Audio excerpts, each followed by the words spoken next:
Bismillahirrahmanirrahim. Alhamdulillahirabbil alamin wassalatu wassalamu ala asyrafil anbiya'i wal mursalin sayyidina Muhammadin wa ala alihi wa sahbihi ajma'in. Rabbi shrah li sadri wa yassir li amri wahlul 'uqdatam min lisani yafqahu qawli. Rabbi zidna 'ilman nafi'a warzuqna fahman thaqiba. Allahumma anfa'na bima 'allamtana wa 'allimna alladhi yanfa'una. Subhanaka la ilma lana illa ma 'allamtana innaka antal alimul hakim. Wala haula wala quwwata illa billahil aliyil azim. Amma ba'd. Qala al-muallif rahimahullah ta'ala wa nafa'na bihi wa bi barakati 'ulumihi fid dharain amin. Wa arba'un qabla al-'asri qiyah. Dan 4 rakaat sebelum asar. Nah, sunnah kita mengerjakan 4 rakaat sebelum asar. Ini yang ghair muakkad, ya kan? Yang ghair muakkadnya. Wa arba'un qabla al-'asri. Salat sunnah sebelum asar. Sunnah mengerjakannya 4. Kalau yang muakkadnya kemarin raka'atani qabla zuhri wa raka'atani ba'daha wa raka'atani ba'da. Enggak ada kemarin asar ya. Tapi sunnah sebelum asar mengerjakan 4 rakaat.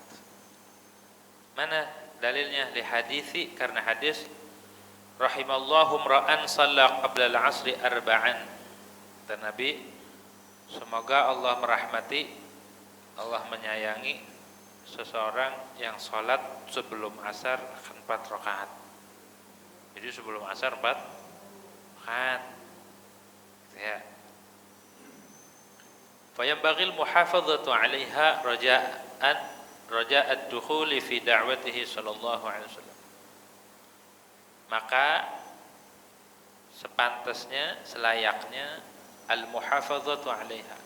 Sepatutnya kita ngejaga, memelihara atas 4 rakaat tersebut sebelum asar. Bukan 2 tapi 4. Kalau 2 aja nggak apa-apa 2. Tapi Nabi ngedoain buat orang yang sholat asar sebelum asarnya 4 rakaat. Dapat doa Nabi supaya dapat doa. Kita aja pengen didoain orang saleh, didoain saudara-saudara kita. Ini langsung Nabi yang ngedoain. Kata Nabi, semoga Allah merahmati orang yang sholat sunnah 4 rakaat sebelum asar. Udah itu aja yang kita harapin. Karena Nabi ngedoain, saya berharap itu aja. Udah. Tuh.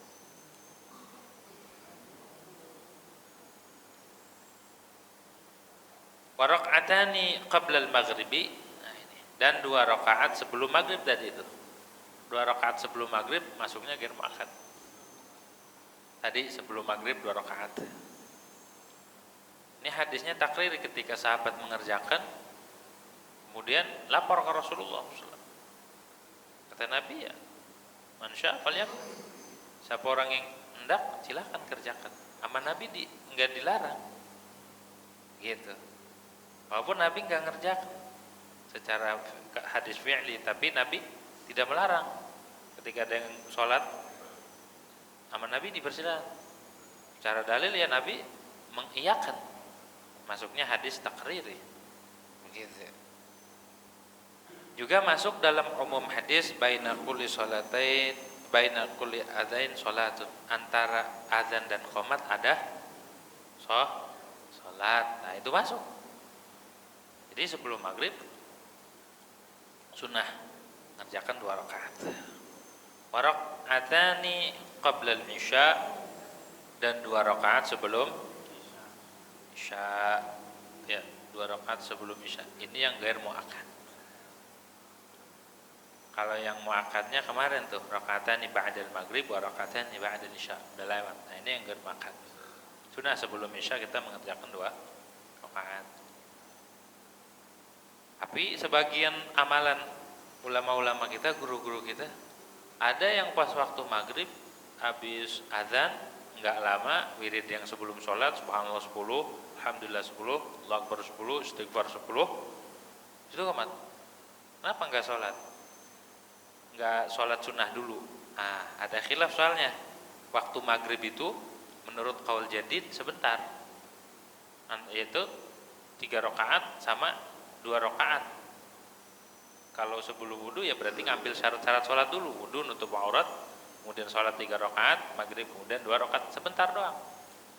Tapi menurut qaul qadim dan dipilih oleh Al-Imam Nawawi, jadi ikhtiarnya Imam Nawawi bahwa waktunya itu yang kemarin sudah dibahas di waktu sholat, malam taghrib syafaqul ahmar.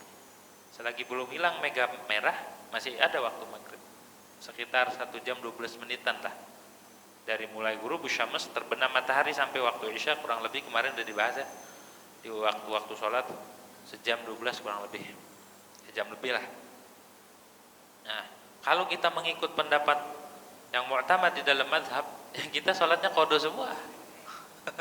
Apalagi yang telat, apalagi. Tapi ada ikhtiar mazhab yang dipilih oleh Imam Nawawi dan difatwakan oleh Imam Nawawi bahwa, dan ini salah satu qaulnya Imam Syafi'i qaul qadim, kata Imam Nawawi dari segi dalil sahih. Makanya waktu maghrib itu memanjang sampai sebelum hilangnya mega merah. Ya. Makanya sebagian guru kita udah salat maghrib, apa enggak ngelakuin qobliyah? Ngelakuin, tapi dilakuinnya setelah salat. Boleh, yang kemarin dibahas sudah boleh. Begitu. Isya pun sama. Kalau waktu kita di Hadramut ngajinya antara maghrib dan isya. Habis sholat maghrib, sholat sunnah, hizib, kemudian daras fikih kayak begini, ngaji sampai azan. Azan tetap azan, habis azan terus sejam setelah azan baru sholat isya. Enggak ada yang qobliyah. Bukan berarti mereka enggak rajin sama sunnah, enggak. Tapi qobliyahnya dikerjakan. Kalau ada waktu mah mereka kerjakan sebelumnya. Tapi kalau waktunya mengharuskan ini kudu berjamaah, jamaah dulu baru habis itu. Gampang agama itu, enggak mempersulit. Gitu ya. Agama itu tidak mempersulit. Gitu. Yang sulit itu pikiran kita. So, gitu ya. Mudah. Udah tuh. Wa ammal witru. Dan adapun salat witir, fahuwa sunnatun mustaqillatun. Maka salat witir ini sunnah mustaqillah. Salat sunnah tersendiri, tidak dikatakan ay laisa min tawabi'il fardi, bukan yang ngikutin salat fardu, bukan yang mengiringi salat fardu. Wa huwa afdalu min jami'is sunan. Salat witir ini lebih utama dari seluruh salat-salat sunnah at-tabi'ati lil faraidi, yang mengikuti fardu. Jadi di antara salat-salat sunnah yang paling afdal adalah salat witir. Kemarin dibahas salat sebelum subuh, fadilahnya khairun minad dunya wa ma fiha, lebih baik dari dunia dan seisinya. Dunia itu 7 lapis langit, 7 lapis bumi. Jadi kalau orang mengerjakan qabliyah subuh itu orang kaya udah. Khair, bahkan lebih baik dari dunia dan seisinya. Andai kita punya dunia dan seisinya, andai kita punya sedunia nih, punya kita sama qabliyah subuh sama 2 rakaat sebelum subuh, itu enggak ada apa-apa. Apalagi sama sholat subuhnya. Tapi ada yang lebih utama dari itu.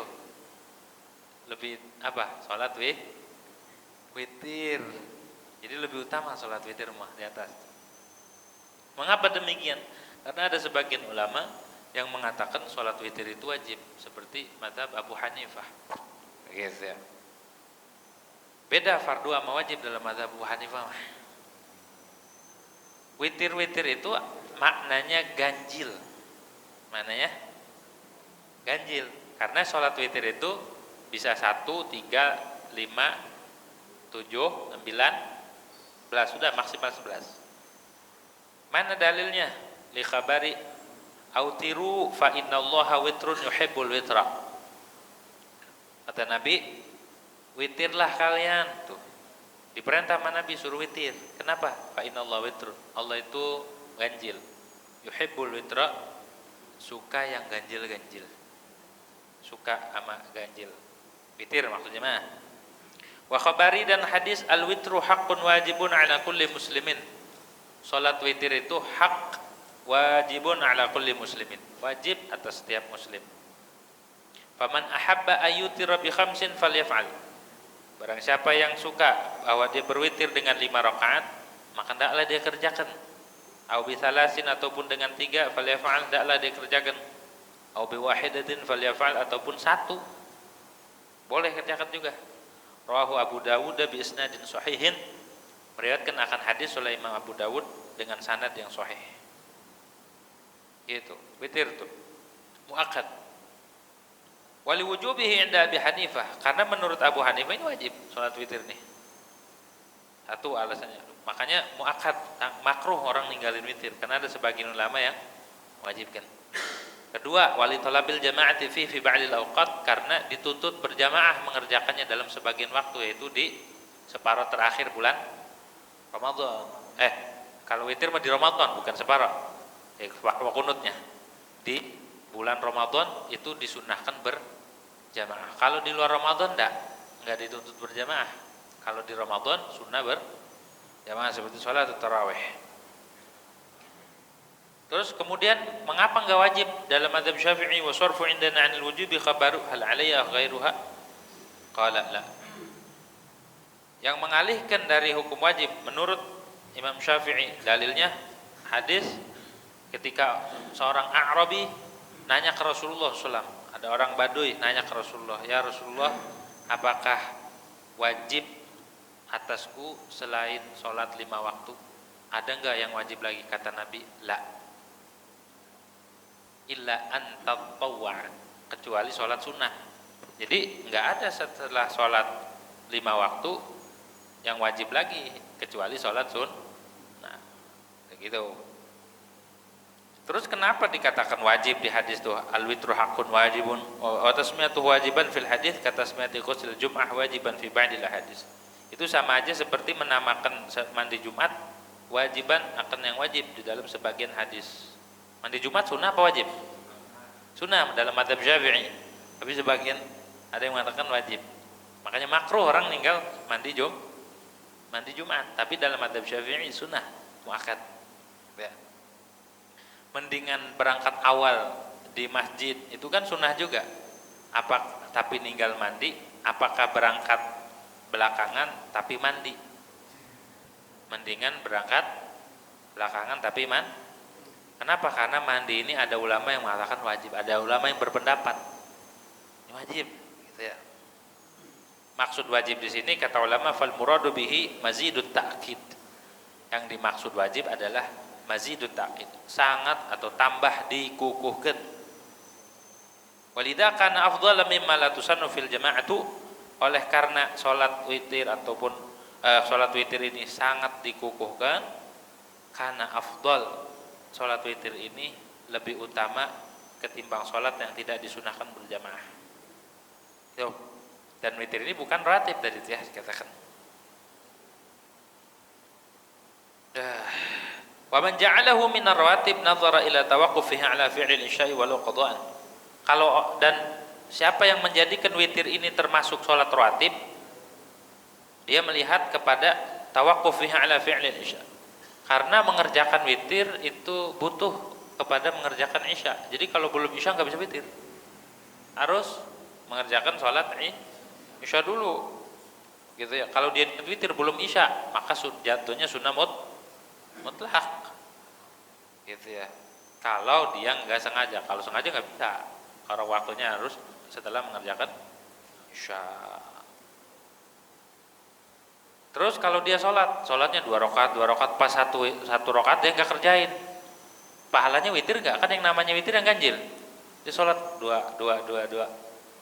Habis itu pas 1 ngantuk itu tinggal gimana? Walau sallama ada rakaatal witri uthiba alaihi thawabal witri. Dan jikalau seseorang itu sholat selain 1 rakaat witir, maka diberi pahala witir tetap karena udah diniatin. Maka zaman atabi ba'di tarawih, sama orang yang melakukan sebagian tarawih kan ada ya 20, dia sholatnya setengah doang, maka uthiba ala ma atabi thawab tarawih, yang dia lakukan itu diberi pahala tarawih walaupun enggak sampai selesai.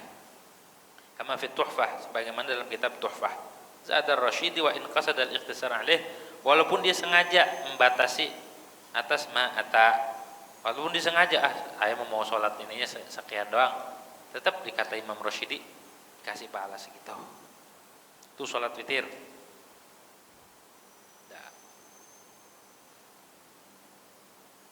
Paling sedikitnya sholat witir itu berapa? Satu ya, serakaat. Tapi makruh kalau terus menerus satu, tiap malam sholatnya satu. Makruh, pelit amat ya. Kata yang ngerjain, mendingan gue satu daripada lu nggak sama sekali, gitu ya. Akhirnya diem tuh. Ya jangan atu-atu juga lah, gitu ya. Boleh atu boleh karena lima marra fil hadis.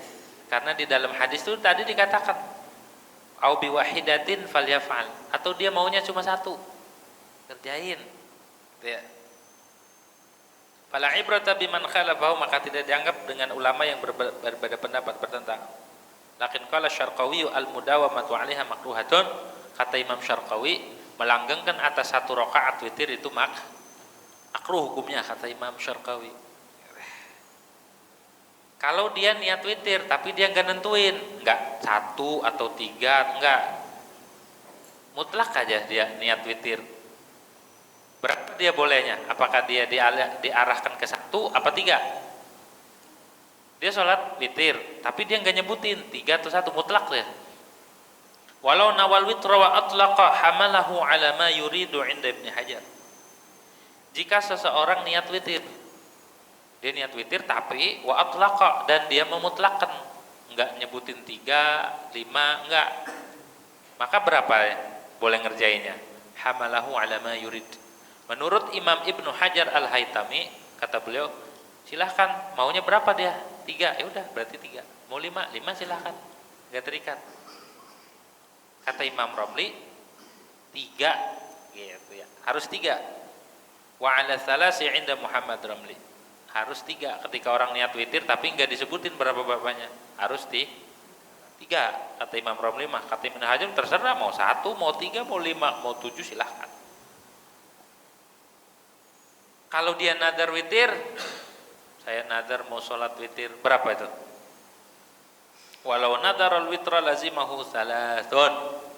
Jika seseorang itu nadar sholat witir maka harus mengerjakan 3 rakaat. Kok nggak boleh 1? Li'annal iqtisara ala wahidatin makruhun, karena membatasi atas 1 itu makruh, sedangkan nazar itu tidak boleh sama yang haram ataupun yang makruh atau yang mubah. Nazar mah harus yang sunnah. Makan boleh nggak nazar? Makan hukumnya apa? Hukum asalnya nih mubah. Maka nggak sah nazar. Saya mau nazar makan, mau makan pecel, nggak sah nadarnya, karena yang dinadarin itu sesuatu yang sunnah, kemudian jadi wajib pahalanya kalau nadar. Kayak i'tikaf di masjid, hukumnya apa? Sunnah. Sholat tahiyatul masjid hukumnya apa? Kalau dinadarin maka jadi wajib. Kalau yang asalnya mubah ataupun yang wajib ataupun yang haram yang makruh enggak. Harus tahu juga nadar, jangan main nadar aja. Nadar ini ya nadar apa? Gitu. Nadar mah harus yang sunnah asalnya. Kayak siwak tuh asalnya sunnah, maka boleh dinadarin. Kalau yang mubah gak bisa. Nah, itu sholat witir. Wal hasilu, adapun hasilnya kesimpulannya, an afdalan nafli sholatu idin akbar. Nih, perhatikan bahwa afdalan nafli sholatu idin akbar. Paling utamanya sholat sunnah itu sholat Id Akbar. Id Akbar itu Idul Adha nih, besok nih. Paling utamanya sholat sunnah itu Idul Adha besok nih, bulan besok ya, Juni. Kemudian fa asghar, sholat Id Asghar. Id Asghar apa? Idul Fitri. Kemudian nomor 3 fakusufun, sholat sunnah gerhana. Ini yang disunahkan berjamaah nih. Fakusufun maka sholat sunnah gerhana bulan. Nomor 5 2 3 4 fastisqaun maka sholat sunnah Jadi di antara sholat sunnah yang disunahkan berjamaah, yang paling utama Idul Adha, kemudian Idul Fitri, kemudian sholat khusuf, kemudian sholat istisqa. Sholat istisqa itu sholat yang dikerjakan untuk minta hujan. biar diujanin sama Allah. Begitu. Ini sholat istisqa sababnya mutaakhir apa mutaqaddim? Sababnya kan hujan, hujannya belum ya? Hah? Gitu ya. Jadi ada tata caranya tuh, puasa dulu 4 hari, terus dikeluarin, pakai pakaian yang lusuh. Kita ngemis dah sama Allah Subhanahu wa taala. Hewan-hewan keluarin semua. Anak-anak kecil, orang-orang tua renta kumpul di lapangan. Minta kasih sayang Allah biar dihujan. Tapi alhamdulillah di kita mau hujan terus. Gitu ya. Alhamdulillah, musim apa aja hujan gitu mah. Musim panas aja hujan. Alhamdulillah, kudu bersyukur kalau di sana di Timur Tengah setahun sekali hujan. Di Yaman sana hujan setahun sekali. Dulu waktu kita nyantren hujan nemu setahun sekali di bulan Sya'ban. Tapi tergantung siklusnya, kalau bulannya yang ber itu, nah itu turun hujannya. Setahun sekali, coba bayangin, Bu. Hujan setahun sekali, kita berapa kali? Kadang sehari 3 kali sampai banjir. Iya, pada mandi, pada keluar semua saking girangnya. Cuma diomelin sama guru-guru kita kalau hujan lagi deres, tiba-tiba kita girang. Kalau kita kan orang Indo, girang ya kalau hujan. Sama orang sana diomelin. Kenapa diomelin? Nanti orang pada ketakutan, ente mah seneng. Karena di sana itu rumahnya dari tanah, kebanyakan. Jadi kalau ada air hujan kayak biskuit kena air, lumer. Makanya ketakutan kalau hujan deras sana mah. Kalau kita hujan seneng. Kalau di kita alhamdulillah rumahnya dari batu bata, kalau sana rumahnya dari tanah, gitu. Nah, ketakutan. Fawitrun nomor 6, sholat witir. Sholat sunnah yang afdol setelah yang disunahkan berjamaah, maka selanjutnya adalah sholat witir. Habis sholat witir farok'ata fajrin, maka 2 rakaat sholat fajar, maksudnya sholat sunnahnya. Habis itu fabaqiyatur rawatibi, maka sisa-sisa sholat sunnah rawatib. Habis sholat rawatib fattarawihu, maka sholat tarawih. Fadduha, maka sholat duha. Nomor berapa tuh duha? Fama ta'allaqa bifi'lin, maka sholat sunnah yang terkait dengan perbuatan, seperti karakatai tawaf, 2 rakaat tawaf. Habis tawaf mau tawaf rukun atau tawaf sunnah, disunahkan sholat. Wal ihram, dan sholat sunnah ihram, habis niat. Ihram itu niat, bukan pakai pakaian. Ihram itu nih, andai dia belum ganti baju ya, belum ganti kain ihram masih niat, sah enggak? Sah, tapi kena denda karena dia pakai pakaian yang berjahit. Makanya kenapa sebelum dia niat ihram dia ganti pakaian dulu, dia pakai kain ihram, baru tuh niat di situ. Habis niat ihram sholat sunnah, gitu ya. Wat tahiyyatu, dan tahiyat, sholat tahiyatul masjid, begitu ya. Atau sholat sunnahnya atau sholat sunnahnya sebelum niat ataupun setelah niat. Wat tahiyyatu, dan sholat tahiyatul masjid. Tahiyatul masjid sababnya adalah masuk tapi masjid yang diwakafkan masjid. Kalau bukan masjid nggak boleh tahiyat aja. Walaupun bangunannya bangunan masjid, makanya dinamain masjid jami, padahal bukan masjid, dulunya musola. Diperluasin jadi masjid. Bagaimana tuh? Bisa nggak tanah wakaf musola jadi statusnya? Nggak bisa kalau dalam agama, nggak bisa dirubah-rubah. Wakaf itu udah paten. Kalau wakaf masjid sampai kiamat, musola. Kalau dirubah kemudian dijadikan bangunannya masjid, bagaimana statusnya? Apakah berubah jadi masjid? Tidak. Tetap musola sampai hari kiamat. Tapi buat Jumatan boleh Jumatan mah.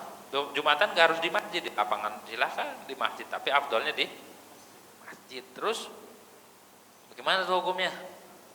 Tahiyatnya kalau yang asalnya musola, ya emang ada tahiyatul musola? Kagak ada, yang ada itu tahiyatul masjid. Yang namanya masjid itu tanah yang diwakafkan atau yang dijadikan wakaf buat masjid, jadi masjid, gitu. Kalau bukan nggak bisa. Di lapangan kita sholat sunat tahiyat, tahiyat apa? Tahiyat lapangan, kagak ada. Tahiyat lapangan, adanya tahiyatul masjid. Gitu ya. Terus bagaimana yang kasus-kasus yang dulunya musola kemudian dijadikan bangunannya masjid? Tetap aja musola, nggak bisa berubah statusnya. Karena yang diwakafkan jadi selamanya. Beda hukum. Kalau musola mah orang haid boleh di situ, orang junub nggak ada hukum. Kalau masjid, iktikaf boleh, disunahkan salat tahiyatul masjid disunahkan, dan orang haid kagak boleh. Gitu ya. Makanya harus kudu tahu beda antara musola dengan masjid. Terus bagaimana perluasan? Apakah masuk status masjid? Di dalam kitab ini nih ada nih hukum ahkamul masajid. Ya, pengelola masjid kudu tahu. Jadi di sini perluasan masjid, perluasan nih. Kalau di situ tadinya emang wakaf masjid cuma belum digunakan, emang tanahnya masuk masjid tapi belum dipakai. Kemudian karena jamaah banyak sehingga digunakan buat perluasan, dan status tanahnya wakaf masjid dan boleh tahiyat di situ, boleh i'tikaf di situ.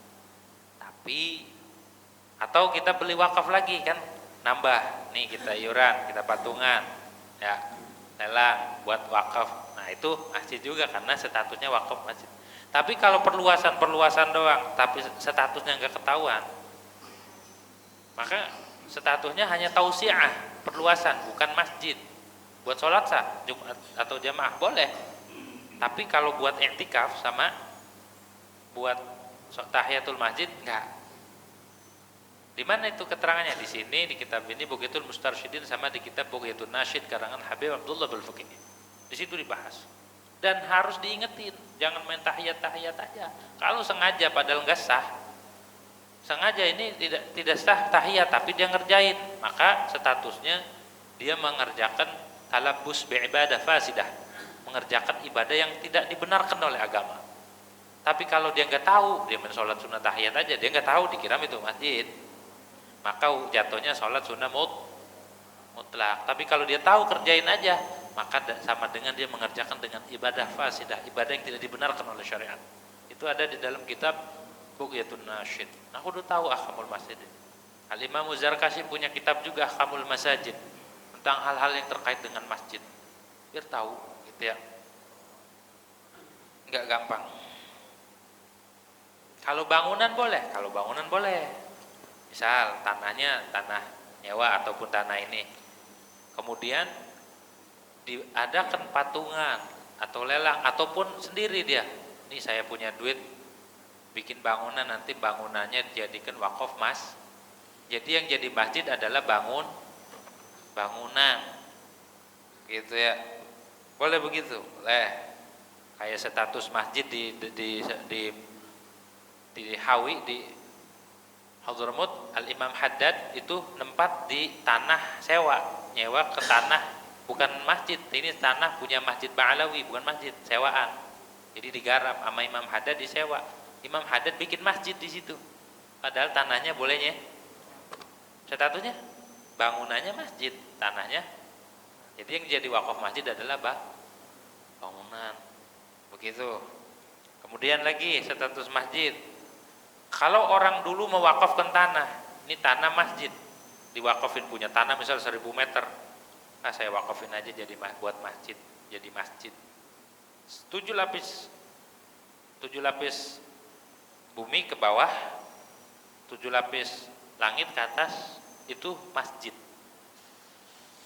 Jadi ini masjid nih, paten nih, dibikinlah masjid. Lama banyak penduduknya, kemudian timbullah ide, ini masjid karena denahnya cuma segini, terus juga masjid butuh pemasukan. Bagaimana kalau dibikin gedung masjid di atas? Ada nggak yang kayak gitu? Ada ya? Ada kan? Bawahnya buat gedung serbaguna, buat pernikahan, buat apa kayak di situ. Statusnya masjid sampai hari kiamat, walaupun diangkat di atas, ini masjid, ini juga masjid. Nah, nggak boleh sembarangan nih masuk sini, area yang awalnya masjid nih. Orang head nggak boleh ke sini, nggak boleh diem di situ, lubus. Terus kotoran nggak boleh di situ. Oh masjid, nggak boleh ngotorin masjid. Najis nggak boleh dimasukin di situ, apalagi di bawahnya dijadikan kamar mandi. Udah tahu statusnya gitu ya. Jangan asal, oh kan ini bermanfaat. Manfaat apa? Manfaat dunianya. Tapi kita hukumnya kena. Sama aja kita ngotorin masjid, sama aja kita melabrak hukum Allah. Kalau mau gitu, jadi dari awal jangan semuanya buat masjid. Fasilitas ini tanah buat fasilitas masjid atau buat penghasilan masjid, bikin ruko kayak bikin apa, parkiran. Jangan awalnya semuanya wakaf masjid, kemudian dibangun masjid, habis itu dibikin gedung. Masjidnya di atas, di bawahnya buat gedung serbaguna. Gimana hukumnya itu? Ya tanggung dah yang jadi pengurus gitu ya. Itu kudu tahu hukum-hukumnya. Masjid memasjid. Kayak ada masjid yang kena perluasan tol atau perluasan jalan, ada enggak digusur? Ada ya.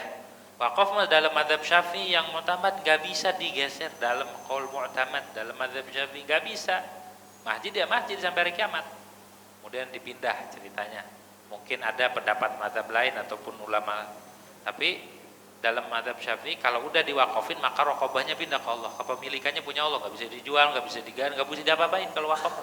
Masjid. Walaupun dia statusnya jadi jalanan tuh. Jadi ini. Makanya ada sebagian guru kita yang mengatakan, kenapa nanti seperti di kitab Kashful Gummah juga tuh karangan Al-Imam Sya'rani. Nanti kelak di akhir zaman yang relevan itu dari madhab semua madhab yang kepake sampai akhir zaman, yang tersisa sampai akhir zaman madhab Abu Hanifah. Karena madhab Abu Hanifah itu relevan dengan akhir zaman. Bukan berarti yang lain gak relevan, enggak. Maksudnya lebih bisa diamalkan dengan generasi akhir zaman. Kayak sholat di atas pesawat, bagaimana hukumnya? Imam Syafi'i belum membahas tentang hal itu, tapi di dalam mazhab Abu Hanifah udah dibahas tuh. Andai orang sholat di udara, bagaimana? Udah dibahas. Jadi mazhab Abu Hanifah itu lebih kepake kayak di muamalah, agak toleran kalau mazhab Hanafi. Kalau mazhab Syafi'i harus ada akad, ada ijab qabul. Kalau jual beli harus saya bilang, saya jual, yang beli saya beli, harus ada gitu. Andai sekarang berlaku, kayaknya transaksi kita kebanyakan kagak sah. Ya. Maka dari itu kita banyakin istighfar dah, banyak kesalahan ngerumah saja gitu, banyak kesalahannya gitu lah. Allah lebih demen kalau orang mau ngerumah sah, ketimbang sok suci kita, ketimbang merasa mulia dengan ini dengan itu. Padahal ya muamalah kita, ibadah kita, kalau kita berlaku atas pendapat ulama yang mu'tamad, kebanyakan mungkin ibadah kita kagak ada yang bener. Maka dari itu kita mengerumah saja ke Allah, jangan bawa-bawa kehebatan, jangan bawa kemuliaan, jangan merasa kita itu udah top aja di hadapan Allah. Jangan merasa nggak punya salah, nggak punya dosa. Kalau dikelet, kalau dikebetin, ibadah kita nggak ada yang bener, gitu ya. Maka dari itu kita kudu ngerumasa, banyakin istighfar dah sama Allah Subhanahu wa taala, banyak ngerumasa. Itu terkait tahiyat. Fa sunnatul wudu, maka salat sunnah wudu. Salat sunnah wudu masababnya mutaqaddim, wudu dulu baru salat. Wa fi ma'na dzalik ma ta'allaqa bisababin ghairi fi'lin. Dan di dalam makna yang demikian sesuatu, maksudnya salat yang berkaitan dengan sebab yang bukan perbuatan sebabnya, seperti sunnatiz zawal. Salat sunnah zawal udah dibahas. Jadi ketika tergelincir matahari itu dianjurkan salat sunnah, namanya salat sunnah zawal, pas baru banget masuk waktu zuhur. Anjurkan salat sunnah 4 rakaat. Ya, itu sebabnya perbuatan kita apa bukan? Bukan, itu karena tergelincir matahari. Wassalatul ghaflah, dan salat ghaflah. Salat sunnah, salat ghaflah namanya, lalai. Orang-orang pada lagi lalai, orang-orang pada udah terlena, dia mau sholat sunat awabid itu termasuk Summa naflul mutlak, kemudian salat sunnah mutlak. Mana salat sunnah mutlak? Kat tahajudi, seperti tahajud. Tahajud itu salat sunnah yang dikerjakan setelah bangun tidur, bukan berarti dia niatnya usolli sunata tahajud. Enggak, salat tahajud itu salat sunnah mutlak yang dikerjakan setelah bangun tidur. Nah, itu tuh urutan salat sunnah dalam afdalnya.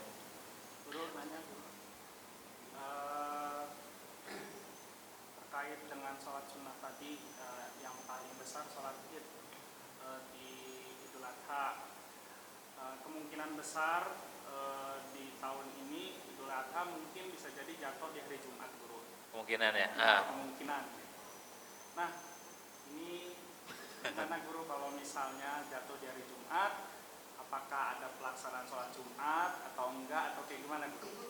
Ada beberapa pendapat di sini disebutin ini kita. Ada yang mengatakan sholat id dan sholat Jumat juga. Ada yang mengatakan udah id nggak Jumat jadi tohor. Ada kalau bentrok sama Jumat di sini katakan. Malahan ada yang berpendapat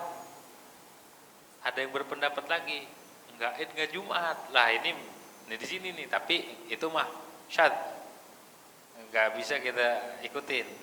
Enak bener kita gitu ya, kaget. Tapi yang utama dalam madzhab Syafi'i tafsir. Ada yang menggugurkan Jumat, itu pendapat mereka yang begitu tuh. Maksudnya bukan berarti nggak sholat zuhur ya, gantinya tuh karena buat mereka yang jauh dan harus berjamaah lagi. Nah itu ada. Tapi yang mu'tamad kuat, iya Jumat, iya Id, iya Jumat. Gitu. Ada di sini ini kitabnya nih, ada 4 pendapat. Gitu ya. Gitu. Ada juga sebagian berpendapat enggak Id, enggak Jumat. Lah ini mah enggak dapat apa-apa dong. Justru kan utama itu.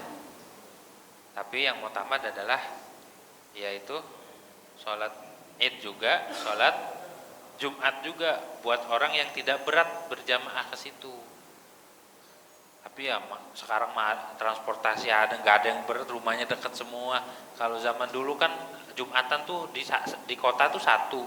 Jadi orang-orang pelosok, orang jauh-jauh tuh kalau mau ke sini. Nah kalau mereka 2 kali kan berat sama agama, dimurahkan tuh. Ada pendapat yang mengatakan begitu. Tapi yang mu'tamad ya Jumat ya, ya Id gitu ya.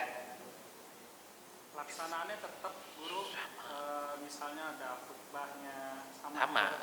Bedanya kalau Jumat mau khutbahnya syarat dan harus itu. Kalau di sholat Id itu mah sunnah khutbahnya. Dan jangan lama-lama khutbahnya kalau Idul Adha. Kenapa? Karena ada prosesi pemotongan. Terus disunahkan kan Idul Adha itu kita nahan makan. Nanti bukanya habis sholat. Biar apa? Biar bukanya itu daging korban tuh. Nah kalau kelamaan khutbahnya pingsan semua. Makanya jangan lama-lama khutbahnya. Udah singkat-singkat aja. Singkat padat gitu ya. Jangan kelamaan. Apalagi Jumat kasihan 2 kali 2 bolak-balik ke masjid. Terus juga yang ini kurban. Gitu ya. Dah. Wal muradu tafdilul jinsi, dan yang dimaksud itu mengunggulkan jenis alal jenis min ghairi nadharin li'adat, tanpa melihat bilangan. Yang dimaksud unggul tuh jenisnya, bukan melihat bilangannya. Begitu ya. Contoh, salat Idul Adha berapa rakaat? 2. Dia salat witir 11, banyakan mana? Witir sama 2 sama 11 banyakan mana? 11 ya? Tapi lebih utamaan mana? Yang 2. Nah maksudnya gitu. Yang dimaksud afdol, tafdil diunggulkan jenisnya, bukan bilangannya gitu. Walaupun ini 11, ini 2, menang 2. Kenapa? Dari segi jenis. Begitu tuh, dari segi jenisnya. Dah. Wa aqalluhu Dan adapun paling sedikitnya sholat witir rakaatun itu 1 rakaat. Wala karahata fil iqtisari 'alaiha 'alal mu'tamad, dan tidak makruh dalam membatasi atas 1 rakaat menurut qaul mu'tamad. Tapi tadi kata Imam Syarqawi makruh ya? Makruh kata Imam Syarqawi. Tapi di sini menurut qaul mu'tamad walaupun 1 enggak makruh katanya. Iqtisar 'alaiha fil iqtisari 'alaiha 'alal mu'tamad wala karahata. Yang makruh itu mendawamkan. Bal khilaful aula, tapi khilaful aula witir khilaful aula sama makruh itu beda. Sebagian ulama membedakan kalau khilaful aula itu dalilnya ghair mansus. Begitu. Tapi kalau makruh mansus langsung dinas. Gitu ya, langsung dinas sama Nabi. Bukan dari mafhum, begitu. Bukan dari mafhum.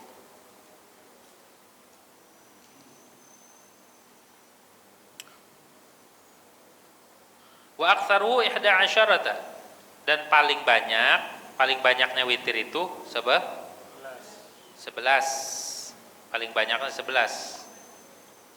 Wa in takhallalaha ghairuha, walaupun diselang. Jadi 11 nih enggak sekaligus, selang salat lain atau diketeng. Walaupun diselang. Kalau niatnya lebih dari 11 sah enggak?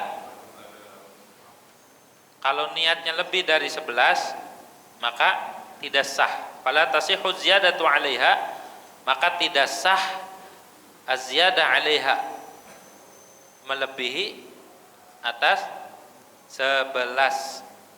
Begitu ya. Enggak boleh lebih daripada 11.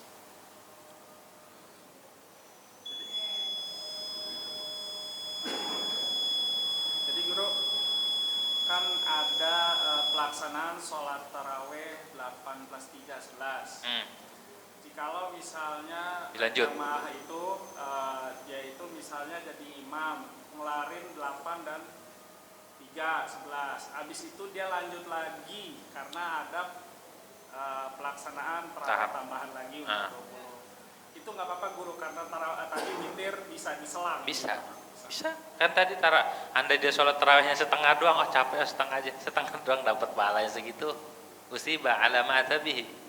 Segitu doang dapat pahalanya. Kalau dikerjain sampai sempurna sampai 20, ya berarti semut plus. Tapi kalau yang asal gini aja saya capek, ya udah enggak apa-apa, silakan. Begitu. Tapi paling banyaknya itu 20. Minimal 2. Gitu ya. Ini masalah yang tadi nih. Yang tadi nih nasnya, biar jawabannya bukan kata kita. Mas'alatun, adapun sini satu masalah, fima idza wafaqa yaumul jum'ah yaumul id, bila hari Jumatnya muwafaqa berbetulan dengan hari Id. Sama nih jawabannya nih. Fa fil jum'ati arba'atu madzahib. Di dalam Jumat ada 4 mazhab. Fa madzhabuna, maka dalam mazhab Syafi'i, annahu idza hadara ahlul qura wal bawadi al-'ida, bila penduduk-penduduk kampung yang pinggiran-pinggiran dan ahli baduy, orang-orang yang tinggal di pelosok, di gunung-gunung, dia hadir sholat Id. Wa kharaju minal bilad qabla zawal, dan mereka keluar dari tempatnya sebelum tergelincir matahari. Maka lam talzam humul jum'atu, pendapat kita nih mazhab Syafi'i, maka tidak wajib Jumat buat mereka, tapi wajibnya zuhur. Atau wa amma ahlul baladi, adapun ahli balad, orang yang tinggal di sekitar masjid nih, fatalzamuhu, maka ia wajib Id, ia wajib Jumat, karena nggak berat dia mah, deket. Satu tuh ya. Wa madhabu Ahmad, dan adapun madhab Imam Ahmad, la talzamu ahlal baladi wala ahlal qura. Jadi enggak wajib Jumat nih buat penduduk sini, buat penduduk yang tinggal di pelosok. Jadi sholatnya apa? Fa yusalluna zuhran, maka salat zuhur karena udah ngerjain Id menurut mazhab Imam Ahmad. Wa madhabu Atha, menurut madhab Atha, la talzamul jum'ah wala dhuhr. Enggak wajib Jumat, enggak wajib zuhur. Coba ekstrim ini mah. Kalau Jumat kagak, zuhur kagak, udah dikerjain sholat id. Wa yusalluna al-asr, maka sholat asar aja. Ini syarat tapi. Wa madhabu Abu Hanifah talzamul kulla mutlaqan, dan madhab Abu Hanifah wajib semuanya, ya id, ya wajib Jumatan buat semua. Secara mutlak pokoknya mah wajib pokoknya Jumatan. Habis sholat id wajib nggak? Kata dalam madhab Abu Hanifah wajib semua sholat Jumat. Kalau dalam madhab Syafi'i tadi ada tafsir ya. Kalau buat penduduk sono ya udah nggak Jumatan tuh orang aja. Kalau orang sini baru. Jelas ya jawabannya. Jawabannya tadi masalahnya dan jawabannya ada di kitab Bugyatul Mustarsyidin halaman 90. Gitu ya, halaman 90. Taham dan mizan. Dah? Enggak ada yang tanya? Dikit aja wa aktsaruhu sampai situ. Wallahu a'lam bishawab. Al-Fatihah.